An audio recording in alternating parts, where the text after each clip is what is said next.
Í mars 2017 hófust framkvæmdir á stúdentagarðunum við gatnagerð fyrir tilvonandi stúdentagarða og vísindagarða á svæðinu. Þegar framkvæmdirnar hófust var sett upp grindverk meðfram bílastæðunum norðanmegin á Eggertsgötunni. Í kjölfarið lokaðist af hringtorg sem stendur fyrir framan háskólabúðina og þar af leiðandi ekki hægt að keyra öðru megin við það.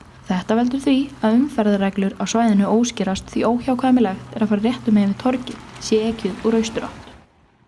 Það sem gerist að það umferð sem fer þarna í gegn á milli Suðurgötu og Njarðargötu. Þá ég ekki að tala íbúana sem búa á svæðinu, heldur aðra, fólk sem býr í Skerjafirði og í Vesturbæ Reykjavíkur sem styttir sér leið þarna í gegn.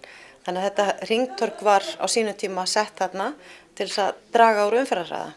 Þessar framkvæmdir hafa nú kannski ekki beint mikil áhrif á umferðina akkurat eins og stendur þarna.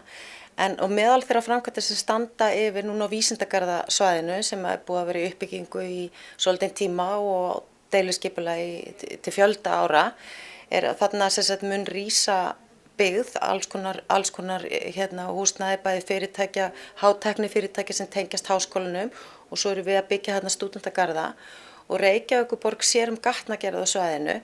Þannig að þarna fyrir neðan hringtorgið norðan megin, þar verið að undirbúa nýjan veg sem mun gegna því hlutverki sem þessi akstursleið og Eggertsgötu hefur gert. Það að segja, þetta verður akstursleið frá Njarðargötu á milli Njarðargötu og Suðurgötu.